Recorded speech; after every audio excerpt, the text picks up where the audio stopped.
Bismillahirrahmanirrahim. Assalamualaikum warahmatullahi wabarakatuh. Alhamdulillahirabbil alamin. Assalatu wassalamu ala asrofil anbiya'i wal mursalin wa ala alihi wa sahbihi ajmain, amma ba'du. Baik, kami di sini dari kelompok 3 yang mana mendapatkan sebuah judul atau pembahasan yang mengenai tentang ikhtilaf atau berbagai ikhtilaf ulama tentang wudhu.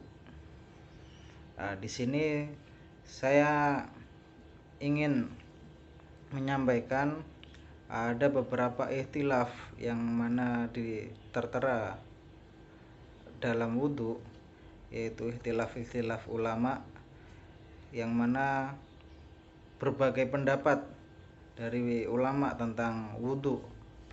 Salah satunya di sini yang akan saya bahas yaitu tentang ikhtilaf berkumur atau mahmadoh dan juga istinsyak atau menghirup air ke dalam hidung. Di sini ada beberapa ikhtilaf dari ulama, yang salah satunya ikhtilaf dari Imam Malik dan juga atau pendapat dari Imam Malik dan Imam Syafi'i dan juga Abu Hanifah, bahwasanya mengatakan keduanya itu atau mahmadoh dan juga istinsak itu keduanya itu termasuk dari sunnah wudhu. Dan juga ada beberapa pendapat lain dari jumhur lain mengatakan, yaitu dari Ibnu Abi Laila mengatakan bahwasanya keduanya itu adalah fardu. Dan juga ada beberapa ahli dohir mengatakan, ulama ahli dohir dan juga Abu Tasur dan juga Abu Ubaidah mengatakan bahwasanya istinsak itu adalah fardu, dan sedangkan matmadoh itu adalah sunnah. Di sini kenapa Abu Tasur dan Abu Ubaidah itu mengatakan seperti itu? Bahwasanya Abu Hurairah radhiyallahu anhu pernah berkata, yang mana Rasulullah Shallallahu alaihi wasallam itu pernah bersabda, yaitu apabila salah seseorang dari kamu berwudu, maka hendaknya menghirup air dengan hidungnya kemudian mengeluarkan kembali. Hadis riwayat Muslim. Di sini adalah beberapa ikhtilaf dari matmadoh dan juga istinsak. Itu yang pertama. Dan yang kedua di sini adalah masalah mengusap kedua telinga atau ikhtilaf ulama tentang pembahasan mengusap kedua telinga. Di sini ada beberapa ulama yang menyatakan atau yang berpendapat. Yang pertama yaitu dari Imam Malik. Imam Malik di sini mengatakan hukumnya itu wajib, yaitu mengusap kedua telinga. Mengusap kedua telinga itu hukumnya wajib, dan menggunakan air yang baru, yaitu air yang bukan habis dipakai untuk mengusap rambut, yaitu harus menggunakan air yang baru. Dan juga menurut madhabnya Imam Malik mengatakan kedua telinga itu termasuk dalam bagian dari kepala. Maka dari itu Imam Malik mengatakan hukumnya itu wajib dan juga memakai air yang baru.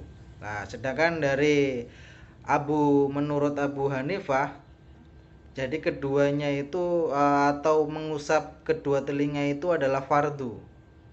Yang membedakan antara pendapat Imam Malik dan juga Abu Hanifah itu, kalau Imam Malik mengatakan harus menggunakan air yang baru, dan sedangkan di sini menurut Abu Hanifah itu menggunakan air yang satu. Jadi air yang habis dipakai untuk mengusap rambut kemudian dilanjutkan dengan mengusap atau mengusap kedua telinga. Itu yang membedakan. Di sini ada Imam Syafi'i juga berpendapat bahwasanya hukumnya itu sunnah. Jadi mengusap kedua telinga itu hukumnya sunnah. Dan pendapatnya Imam Malik ini hampir sama dengan Imam Syafi'i, yaitu Imam Syafi'i mengusap kedua telinga itu kan hukumnya sunnah. Yang menyamakan di sini hampir sama, yaitu pendapat Imam Syafi'i, yaitu harus menggunakan ketika mengusap telinga itu harus menggunakan air yang baru. Jadi sama dengan pendapatnya Imam Malik. Nah, dan semua ikhtilaf ini yang kami ambil dari sumber dari kitab Bidayatul Mustahid. Itu adalah beberapa ikhtilaf tentang wudhu. Maka mungkin hanya ini yang bisa saya sampaikan. Mungkin akan dilanjutkan oleh saudara saya. Baik, mungkin hanya ini dari saya. Assalamualaikum warahmatullahi wabarakatuh. Assalamualaikum warahmatullahi wabarakatuh. Alhamdulillahirabbil alamin.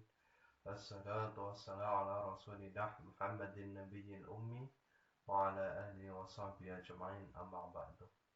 Alhamdulillah, saya di sini ingin melanjutkan tugas saya, yaitu berbagai ikhtilaf dalam wudhu, dan saya ingin melanjutkan materi yang sudah disampaikan pada teman kelompok saya yang sebelumnya, dan saya mendapatkan judul submateri tersebut yaitu menyentuh wanita dan memegang kemaluan. Di sini yang pertama adalah menyentuh wanita. Perlu kita ketahui, menyentuh wanita terbagi menjadi dua bagian. Yang pertama adalah mahram, yang kedua adalah tidak mahram atau non mahram. Di sini kita ketahui orang yang mahram atau semahram itu boleh menyentuh atau berjabat tangan. Tentu kalau yang tidak bermahram bisa mendapatkan dosa atau membatalkan wudhu. Jadi di sini ada pembahasan khusus tentang dua hal tersebut, dan saya ingin menjelaskan tentang apakah menyentuh wanita itu menyebabkan batal dalam wudhu. Tentu kita merujuk kepada yang pertama adalah pendapat Imam Syafi'i. Imam Syafi'i mengatakan seseorang yang menyentuh wanita akan batal wudhunya, disengaja atau tidak disengaja, karena Imam Syafi'i merujuk kepada potongan ayat yang disebutkan dalam surat An-Nisa ayat 43. Potongan ayat tersebut berbunyi, A'udzubillahi minasyaitonirrajim, aw lamastumun nisa. Lamas itu artinya menyentuh. Aw lamastumun nisa, jadi menyentuh wanita. Di sini Imam Syafi'i berpendapat bahwa menyentuh wanita menyebabkan batal dalam wudhu. Yang ini pendapat Imam Syafi'i dan yang lainnya.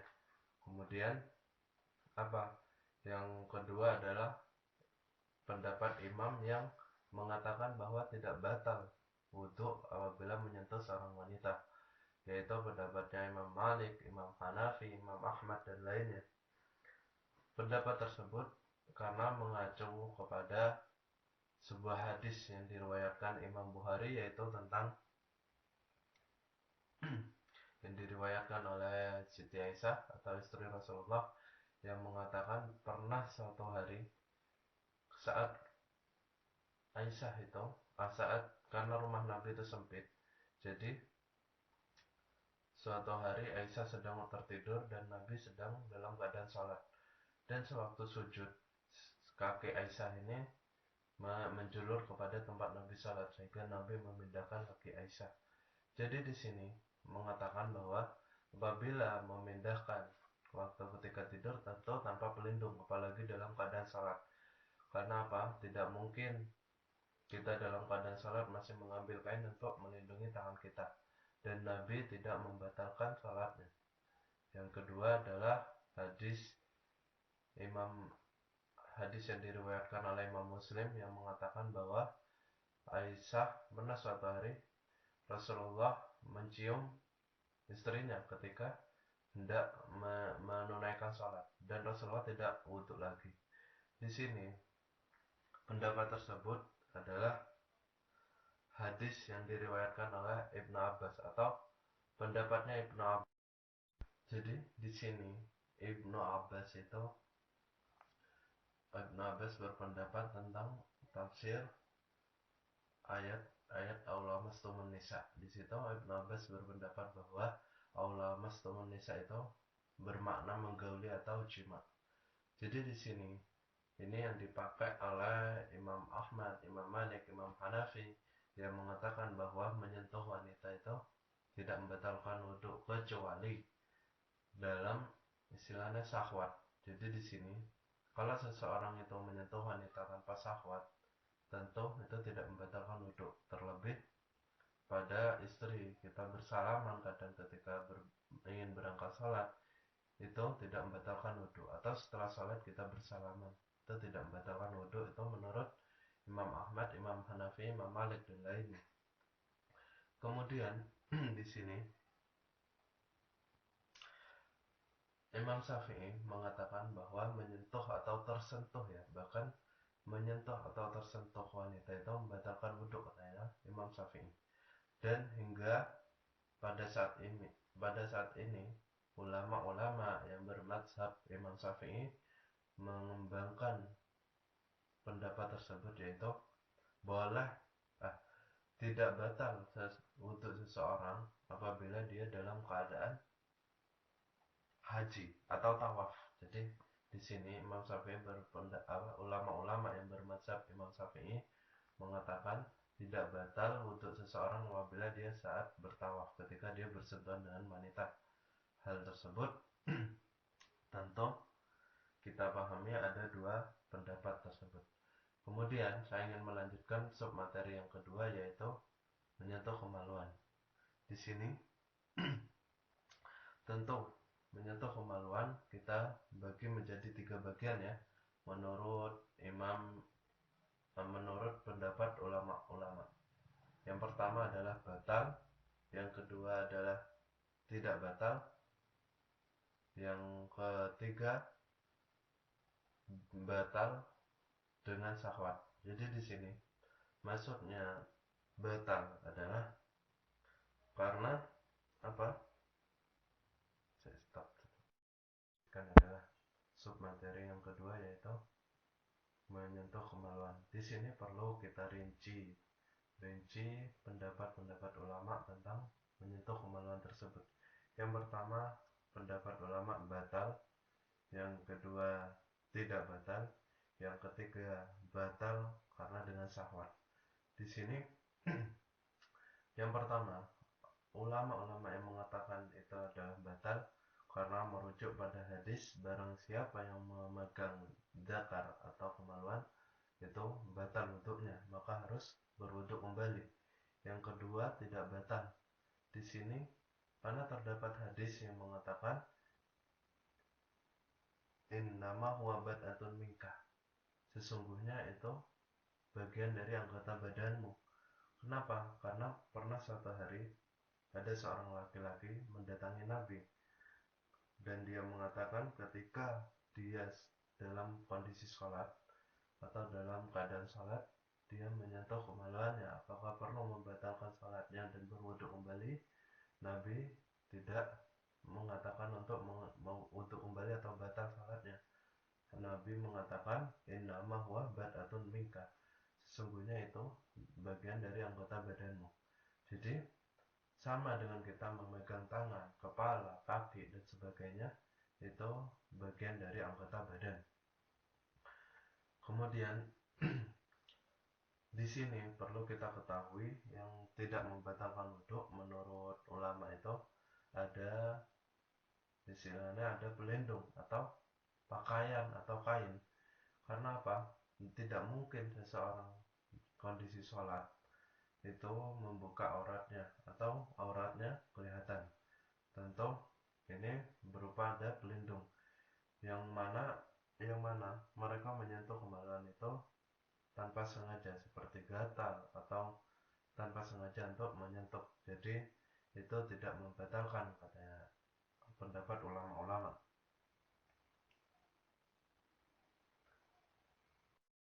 Pendapat ulama yang ketiga yaitu tentang batal wudhu karena syahwat. Di sini ini pendapat Syekh Utsaimin. Jadi Syekh Utsaimin berpendapat pada perkembangan yang kedua tadi. Yang pertama batal, yang kedua tidak batal, yang ketiga pendapat Syekh Utsaimin yaitu tidak batal karena syahwat. Jadi di sini seseorang yang menyentuh kemaluannya hanya walaupun dia dengan pelindung atau kain, tapi dengan penuh syahwat hingga mengeluarkan hal-hal yang najis yaitu mani atau sebagainya, itu membuat wudhunya batal dan perlu wudhu kembali. Karena di sini hadis yang mengatakan tidak batal itu adalah ketika dia tidak bersahwat, hingga dan merujuk pada hadis tersebut yang pertama yaitu innama bad'atun minka, innama huwa bad'atun minka. Jadi yang ketiga ini perlu kita pahami, apabila kita menyentuh kemaluan dengan syahwat itu menyebabkan batal. Mungkin itu yang bisa saya sampaikan. Hadza wallahu a'lam bishawab. Kurang lebihnya mohon maaf. Wassalamualaikum warahmatullahi wabarakatuh. Assalamualaikum warahmatullahi wabarakatuh. Saya Adi Setiawan. Di sini saya akan menjelaskan tentang iktilaf wudu bagian membasuh kepala atau rambut. Allah berfirman dalam surat Al-Maidah ayat 6 yang berbunyi A'udzubillahi minasyaitonirrajim. Bismillahirrahmanirrahim. Ya ayyuhalladzina amanu idza kuntum ilas sholati faghsilu wujuhakum wa aydiyakum ilal marafiqi wamsuhu biru'usikum wa arjulakum ilal ka'bain. Yang artinya, hai orang-orang yang beriman, apabila kamu hendak mengerjakan sholat, maka basuhlah mukamu dan tanganmu sampai dengan siku, dan usaplah kepalamu dan basuh kakimu sampai dengan kedua mata kaki. Para ulama berbeda pendapat tentang kadar bagian kepala yang harus diusap saat wudhu. Ulama madhab Maliki dan Hanbali mewajibkan mengusap seluruh kepala demi kehati-hatian dalam beribadah. Ulama madhab Hanafi mewajibkan mengusap seperempat kepala, sedangkan ulama madhab Syafi'i mewajibkan mengusap sebagian kepala walaupun hanya beberapa helai rambut. Terus perbedaan yang muncul pada ayat ini itu pada huruf ba. Ayat yang tadi itu pada huruf ba, lafadz biru'usikum. Dalam ayat tersebut, ulama yang menganggap huruf fa tersebut berfaedah zaidah atau tambahan, mewajibkan mengusap seluruh kepala.